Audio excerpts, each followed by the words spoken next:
E aí vocês vão ver o quê? Vou explicar aqui para vocês como vai ser o texto. Olha aqui. Essa passagem, esse tópico, está em Lucas.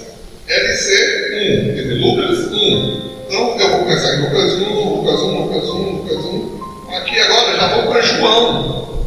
Por quê? Coloquei em ordem cronológica. Entenderam? E siga uma passagem, por exemplo, aqui, ó. Esse aqui tem Mateus e Lucas, que significa genealogia de Jesus. Eu não vou ler a genealogia 2 vezes. Cada um dos apóstolos escreveu a sua versão dos acontecimentos que aconteceu na vida de Jesus. Então eu não preciso ficar repetindo a mesma coisa. Aí eu vou escolher um livro, mas eu vou me preparar, vou ler todo ele, e se eu achar alguma coisa interessante de um outro livro, ou seja, eu estou lendo Mateus, mas eu vi lá em Lucas que aquela passagem dá uma informação a mais. Aí eu vou e acrescento essa informação para vocês. Para que vocês, no final, irmãos, quando vocês terminarem todo esse roteiro, vocês com certeza estarão aptos a evangelizar, ensinar e a pregar, porque vocês serão conhecedores da palavra de Deus. Amém? Agora eu acho que nós podemos começar e vocês vão entender melhor como é que tudo vai proceder. Quero chamar a irmã Marta aqui, que ela vai ser minha auxiliadora. Ela está tão bonitinha, gente. Eu vou falar uma coisa para vocês. É bom que você tem uma mulher que pega junto com você em tudo. Ela distribui panfleto, eu vou no lado da rua, ela vai do outro lado da rua. Agora eu vou dar um estudo bíblico, ela vai ler para mim e eu vou estar explicando para vocês. Então, quando ela começar a leitura, o que vai acontecer? Em alguns momentos eu vou parar e vou entrar com algumas informações extras, tá? Porque não é somente você ler, nós não estamos fazendo leitura bíblica, nós vamos fazer estudo bíblico, é diferente. Então ela vai ver, mas eu falo, olha, vamos explicar algumas coisas e nós vamos aprender, mas nós vamos pregar, ensinar a palavra de Deus. Amém? Mas agora sim eu quero convidar a irmã Marta, que vai estar fazendo a leitura. Vocês estão seguindo aí, e outra coisa, vão tirando. Ó, nós vamos começar no prefácio do Lucas 1. Ok? Aí eu vou falar para vocês, ó, hoje nós estudamos prefácio, risca aí. Anúncio do nascimento de Jesus, risca. E aí vocês vão tirando e vão vendo onde vocês estão indo e vão seguir o roteiro. Pode começar, então. Lucas, capítulo 1, prefácio. Tendo, pois, muitos empreendido pôr em ordem a narração dos fatos que entre nós se cumpriram, segundo nos transmitiram os mesmos que os presenciaram desde o princípio e foram ministros da palavra.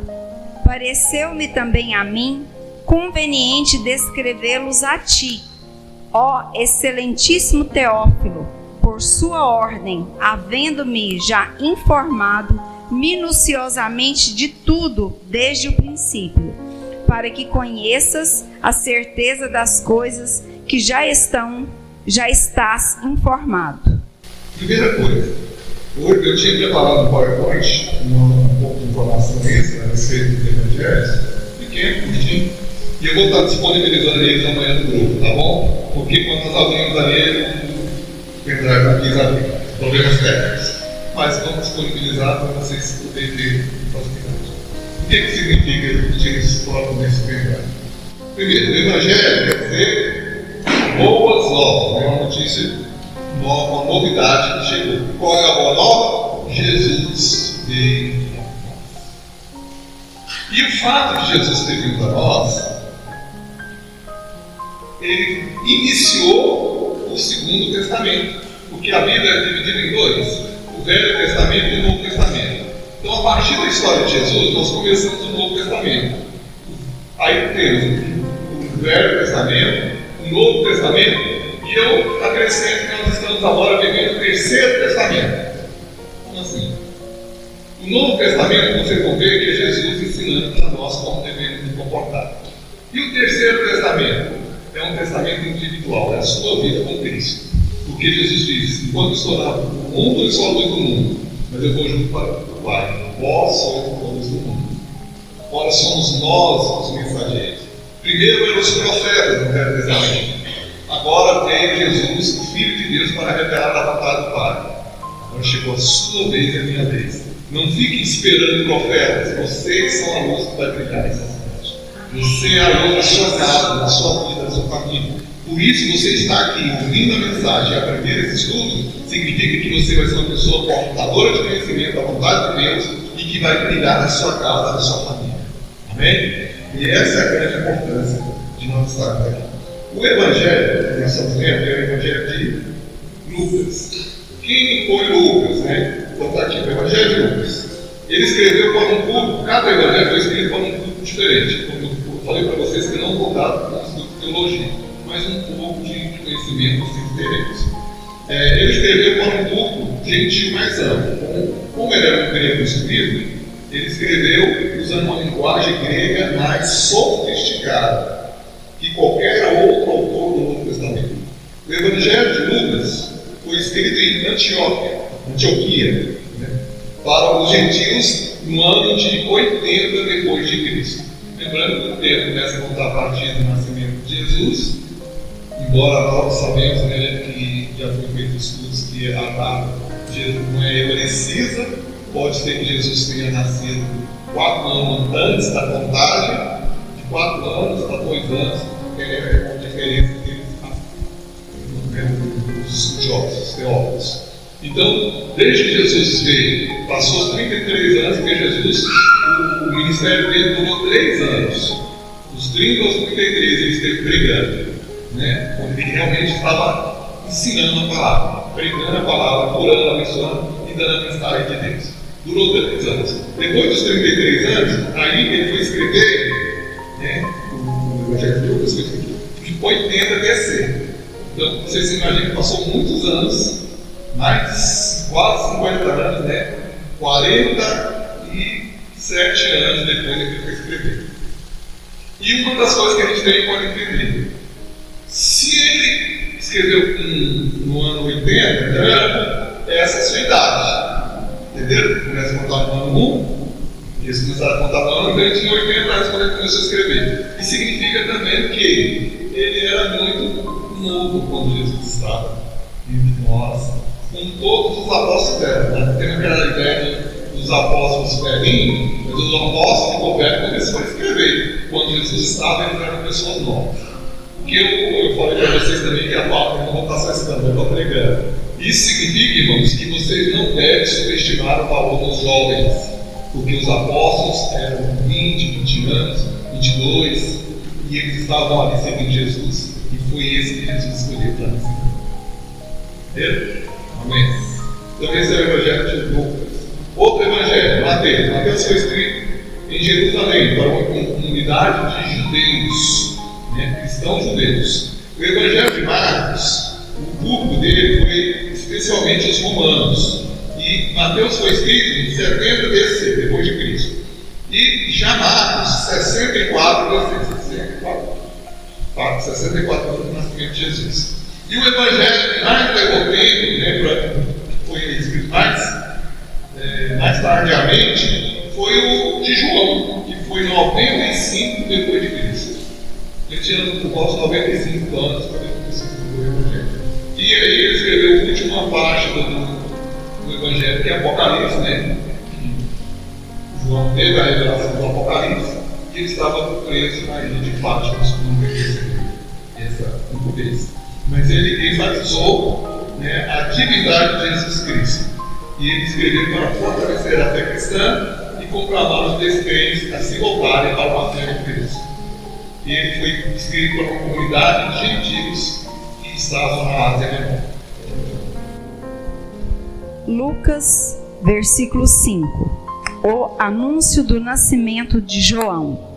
Existiu no tempo de Herodes, rei da Judéia, um sacerdote chamado Zacarias, da ordem de Abias, e cuja mulher era das filhas de Arão. O nome dela era Isabel. Isabel. O que eu fiz questão de falar? Isabel seria um nome judaico? Quando os nomes foram traduzidos, né? Porque por isso a Bíblia foi escrita em 3 línguas diferentes. E eles foram traduzidos. eles deram uma eles colocaram a forma mais europeia. Eu ia falar europeizada,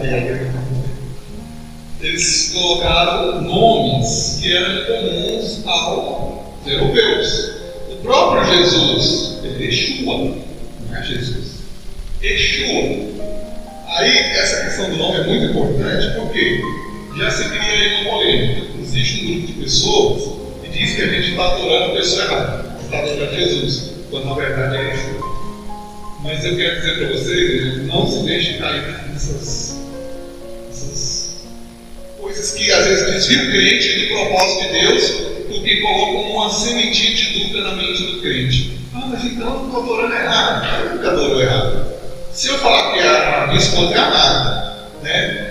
Mas o Tider, uma mulher, o Tider chama Belinha, Babinha.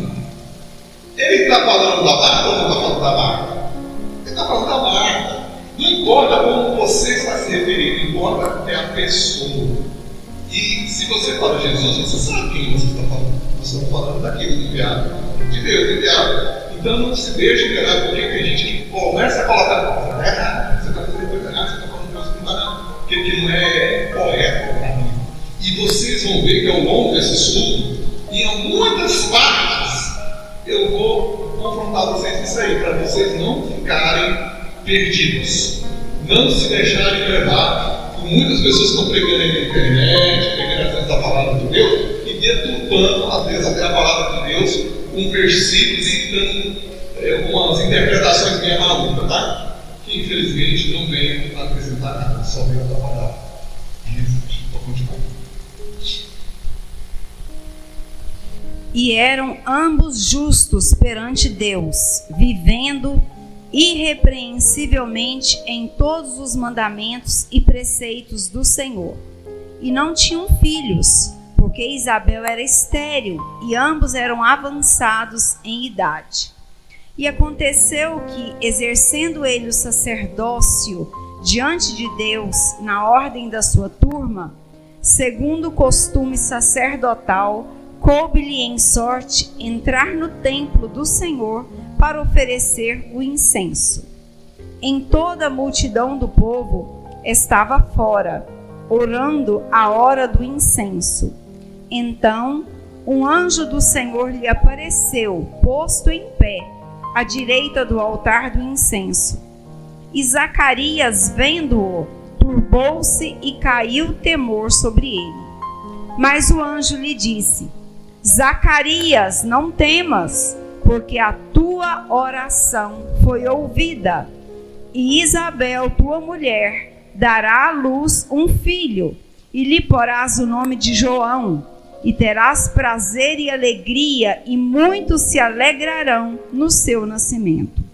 Porque será grande diante do Senhor, e não beberá vinho, nem bebida forte, e será cheio do Espírito Santo, já desde o ventre de sua mãe.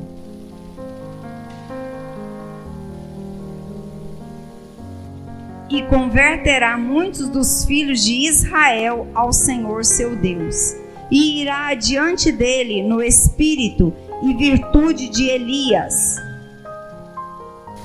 O ato dessa informação vai no espírito de quem? De Elias. Quem anunciou? Vou explicar isso para vocês. No Velho Testamento dizia que quando o enviado de Deus chegasse, porque no Velho Testamento já dizia que o Messias viria, o enviado de Deus, o Salvador. E que antes dele vir, Elias voltaria para anunciar a sua vinda, a sua chegada. Elias. Lembrando que Elias morreu. Elias foi levado, na carruagem de fogo, na palavra de Samuel. Se você me ver, eu partir, eu vou te dar a unção dobrada do meu poder. Falando para Samuel. Aí veio a carruagem de fogo, levou o Samuel mesmo. Então rápido. E Elias não morreu, ele foi levado em vida. E ele estava no espírito de Elias. Por que eu estou dizendo? Porque chega um momento em que os próprios apóstolos, né, começa a questionar Jesus. Peraí, mas se o senhor é o Messias, cadê Elias? Porque estava escrito que Elias ia vir primeiro. Aí Jesus diz: você não sabe que João Batista é Elias? É o Espírito de Elias. Entenderam? Então João Batista, na verdade, é o Espírito de Elias que retornou à terra.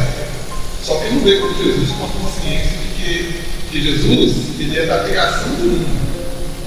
Ele veio sem aquela consciência de uma vida passada, de como ele vivia com Elias. Mas ele voltou e veio preparar o caminho do Messias, que era Jesus. Então, a história de Jesus e de João Batista, elas andam ali, começa parelho. Vocês estão vendo que eu não comecei pelo nascimento de Jesus, eu comecei iniciando com João Batista, porque ele veio preparar, a gente viu um pouco antes. E vocês vão ver a E irá diante dele no espírito e virtude de Elias, para converter o coração dos pais aos filhos e os rebeldes à prudência dos justos, com o fim de preparar ao Senhor um povo bem disposto. Disse então Zacarias ao anjo: como saberei isso? Pois eu já sou velho e minha mulher avançada em idade. E respondendo o anjo, disse-lhe: eu sou Gabriel, que assisto diante de Deus, e fui enviado a falar-te e dar-te estas alegres novas. Todavia ficarás mudo e não poderás falar até ao dia em que estas coisas aconteçam, porquanto não creste nas minhas palavras, que a seu tempo se hão de cumprir. Zacarias recebeu uma mensagem do anjo que mesmo na velhice a sua esposa Isabel teria um filho. Mas como ele não creu, o anjo disse: você vai ficar mudo até chegar a hora certa, porque você não acreditou. E o povo estava esperando a Zacarias e maravilhava-se de que tanto se demorasse no templo. E saindo ele, não lhes podia falar, e entenderam que tivera alguma visão no templo, e falava por acenos e ficou mudo. E sucedeu que, terminados os dias de seu ministério, voltou para sua casa. E depois daqueles dias, Isabel, sua mulher, concebeu e por 5 meses se ocultou, dizendo: assim me fez o Senhor, nos dias em que atentou em mim, para destruir o meu opróbrio entre os homens. O opróbrio é uma vergonha, né? Então, ela sentia vergonha porque naquela época a mulher que não podia ter filhos, ela era rechazada pela sociedade, né? Ela era tida como uma mulher seca, estéril, e que vocês conhecem a história de Ana, né? Que ela estava atribulada porque ela não conseguia ter filhos. Então a mulher que não tinha filhos, ela levava uma carga muito pesada nas costas. E Isabel era abraçada de idade, como disse aqui, né? E mesmo assim ela pôde ter o seu filho. Por isso que agora ela está vendo o próprio dela, tinha sido lançado. O anúncio do nascimento de Jesus. E no 6º mês, foi o anjo Gabriel enviado por Deus a uma cidade da Galileia chamada Nazaré, a uma virgem desposada com um varão cujo nome era José, da casa de Davi. E o nome da virgem era Maria. E entrando o anjo onde ela estava, disse: salve, agraciada, o Senhor é contigo, bendita és tu entre as mulheres. E vendo-o, ela turbou-se muito com aquelas palavras e considerava que saudação seria esta. Disse-lhe então o anjo: Maria, não temas, porque achaste graça diante de Deus. E eis que em teu ventre conceberás e darás à luz um filho, e pôr-lhe-ás o nome de Jesus.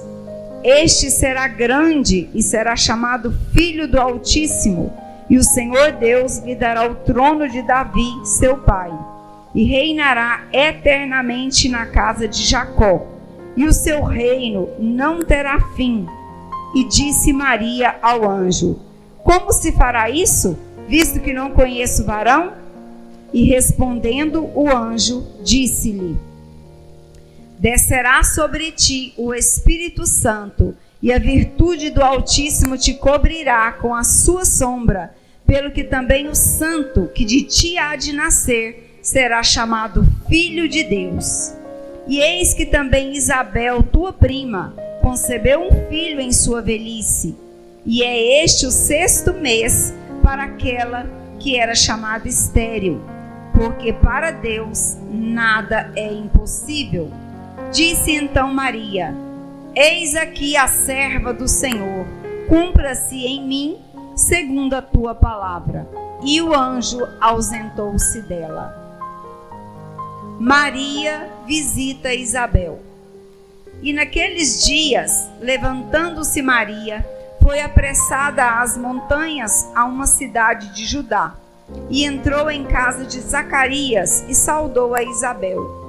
E aconteceu que, ao ouvir Isabel a saudação de Maria, a criancinha saltou no seu ventre, e Isabel foi cheia do Espírito Santo. E exclamou com grande voz e disse: Bendita és tu entre as mulheres, e é bendito o fruto do teu ventre. E de onde me provém isso a mim, que venha visitar-me a mãe do meu Senhor? Pois eis que, ao chegar aos meus ouvidos a voz da tua saudação, a criancinha saltou de alegria no meu ventre. Bem-aventurada a que creu, pois hão de cumprir-se as coisas da parte do Senhor que lhe foram ditas. Vocês estão compreendendo isso? Maria vai visitar Isabel. Maria era prima de Isabel, né? Para isso. E quando ela chega lá, Isabel foi tomada pelo Espírito Santo. Ela sentiu ali que algo chegou e já proclamou: Bendita és tu, mulher, porque o que geras é de Deus. Ninguém disse nada. Maria não chegou e falou assim: estou grávida, o anjo veio, não contou história nenhuma. Ela sentiu. E ela disse mais: quando você chegou, a criança que estava no ventre, ela saltou de alegria. Ou seja, João Batista, que estava no ventre de Isabel, já estava sentindo a presença do Messias, porque ele tinha a missão. Quando chegou na hora de nascer, e a missão dele era para Jesus. O Cântico de Maria. É lindo. Observa como uma mulher, por que Maria foi escolhida entre as mulheres? Eu acho que isso aí revela por que Maria foi a mulher priorizada para levar o Filho de Deus no seu período. Pelo reconhecimento. E porque mesmo sabendo que ela tinha o Filho de Deus no seu período, não teve soberba dela. Ela não veio falar assim: olha, eu sou a mulher que vou ter o fruto de Deus. Não, pelo contrário, há um sentimento de alegria e de se sentir: eu sou tão pequenininha e Deus me aceita, mesmo assim escolhido. Então, isso é um sinal de humildade que agrada demais a Deus. O Cântico de Maria. Disse então Maria: A minha alma engrandece ao Senhor, e o meu espírito se alegra em Deus, meu Salvador, porque atentou à humildade de sua serva. Pois eis que desde agora todas as gerações me chamarão bem-aventurada. Porque me fez grandes coisas o poderoso, e santo é o seu nome. E a sua misericórdia é de geração em geração sobre os que o temem. Com o seu braço agiu valorosamente, dissipou os soberbos no pensamento do seu coração. Depôs dos tronos os poderosos e elevou os humildes. Encheu de bens os famintos, despediu vazios os ricos e auxiliou a Israel, seu servo, recordando-se da sua misericórdia, como falou a nossos pais, para com Abraão e sua posteridade para sempre. E Maria ficou com ela quase 3 meses, e depois voltou para sua casa. O nascimento de João Batista. E completou-se para Isabel o tempo de dar à luz, e teve um filho. E os seus vizinhos e parentes ouviram que tinha Deus usado para com ela de grande misericórdia, e alegraram-se com ela. E aconteceu que, ao 8º dia, vieram circuncidar o menino, e lhe chamavam Zacarias, o nome de seu pai. E respondendo sua mãe, disse: Não, porém será chamado João. E disseram-lhe: Ninguém há na tua parentela que se chame por este nome. E perguntaram por acenos ao pai como queria que lhe chamassem. E pedindo ele uma tabuinha de escrever, escreveu dizendo: O seu nome é João. E todos se maravilharam. E logo a boca se lhe abriu, e a língua se lhe soltou, e falava, louvando a Deus. E veio temor sobre todos os seus vizinhos, e em todas as montanhas da Judéia foram divulgadas todas essas coisas. E todos os que as ouviam as conservavam em seu coração, dizendo: Quem será, pois, este menino? E a mão do Senhor estava com ele. O cântico de Zacarias. Vocês viram que a língua dele, novamente, ele voltou a falar quando ele declarou ao próprio filho: É João. E foi a hora do anjo. Chegou o momento de ele começar a poder expressar também de ensinar o filho. E vocês estão acompanhando todo esse envolto aí, essa história que Maria e Isabel estão juntas e uma história complementa a outra. E vocês vão ver que João Batista ele iniciou a sua jornada primeiro de Jesus. Essa é a nossa. O cântico de Zacarias. E Zacarias, seu pai, foi cheio do Espírito Santo e profetizou, dizendo: Bendito o Senhor desde Israel, porque visitou e remiu o seu povo, e nos levantou uma salvação poderosa na casa de Davi, seu servo, como falou pela boca dos santos profetas, desde o princípio do mundo, para nos livrar dos nossos inimigos e das mãos de todos os que nos aborrecem, e para manifestar misericórdia a nossos pais, e para lembrar-se do seu santo concerto e do juramento que jurou a Abraão, nosso pai, de conceder-nos que, libertados das mãos de nossos inimigos, os servíssemos sem temor, em santidade e justiça perante ele, todos os dias da nossa vida. E tu, ó menino, serás chamado profeta do Altíssimo, porque hás de ir ante a face do Senhor, a preparar os seus caminhos, para dar ao seu povo conhecimento da salvação, na remissão dos seus pecados, pelas entranhas da misericórdia do nosso Deus, com que o Oriente do Alto nos visitou, para alumiar os que estão assentados em trevas e sombras de morte, a fim de dirigir os nossos pés pelo caminho da paz.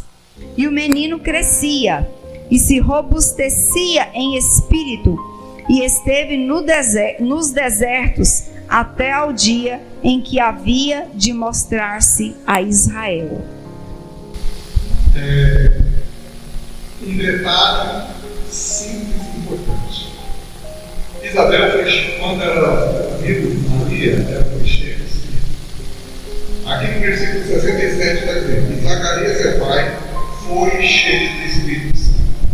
Então, muita gente pode pensar: puxa, mas esses apóstolos receberam o Espírito Santo pela primeira vez lá em Pentecostes, né? Mas aqui você está vendo que o Espírito Santo já está manifestando, e antes o Espírito de Deus vinha como anjo, vinha falando através da voz, mas quando Jesus veio até o Espírito Santo veio. Entenderam essa diferença? Isso faz muita diferença. O Espírito Santo veio junto, e depois Jesus vai, e quando chega o momento de Jesus voltar, ele diz: eis que eu vos deixarei um Consolador, e esse nos fará lembrar de todas as coisas que vos tenho dito. Este é o Espírito Santo de Deus. Então Jesus veio, trouxe o Espírito Santo, e foi, e o Espírito Santo agora ficou definitivamente. E isso é tão interessante, tão importante, que vai afetar a oração do Pai Nosso. A oração do Pai Nosso, quando você ora assim, os apóstolos falam assim: mestre, como nós devemos orar? Aí Jesus diz: você pode orar assim: Pai Nosso que estais nos céus. Os apóstolos tinham recebido o Espírito Santo? Eles receberiam lá no livro de Atos, né, no dia de Pentecostes, depois que Jesus vai, sobe, depois ressuscita, depois ele vai embora, aí ele fala: mas não se autoridade daqui, mas fica aqui que o Espírito Santo vai vir. E aí eles recebem o Espírito Santo. Por que eu estou dizendo isso? Presta bem atenção. O Pai Nosso, o Jesus está dizendo para os apóstolos: vocês orais assim, Pai Nosso que está no céu. Agora não é Pai Nosso que está no céu mais, Pai Nosso. O Espírito de Deus está em nós, e o Espírito de Deus é o Espírito Santo que nos liga a Deus. Então essa oração, de certa forma, se você raciocinar, ela está dizendo: você não precisa mais orar Pai Nosso que está no céu. O Pai Nosso que em mim está. Eu falei que uma coisa pode afetar ele. Ah, pastor, então tem que orar assim? Não. Ele não suporta a voz de Deus para dizer que Deus mudou alguma coisa. Deus não me passou a minha Escritura e disse assim: vai lá e muda lá que agora está com a oração. Quem ensinou a oração do Pai Nosso? Jesus. Então eu tenho humildade de entender, eu sou racional, eu posso compreender, mas isso significa que eu tenho autoridade para mudar nada. E é isso que muitos profetas, apóstolos e pastores de internet estão fazendo, tentando alterar a palavra de Deus por causa do raciocínio deles. Não se muda a palavra de Deus, porque em Apocalipse está escrito assim: ai daquele que acrescentar o original motivo da minha palavra. Então eu posso ter autoridade para dizer que não temos que orar mais no Pai Nosso, mas eu posso raciocinar e entender que naquele momento que ele disse que os apóstolos era de uma maneira e agora já podemos fazer de outra. Posso raciocinar, só não vou dizer e anular a vontade de Deus agora. Irmãos, por hoje, amém. Espero que vocês tenham gostado e vocês vão ficar aí, ó, no vídeo de vocês, nos gostos de vocês. Nós já lemos Lucas 1 inteiro, tá? Então você pode ficar o prefácio, o anúncio do nascimento de João, o anúncio do nascimento de Jesus e Maria de Isabel. São esses 4 primeiros itens. E toda quinta-feira nós vamos evoluindo um pouquinho mais.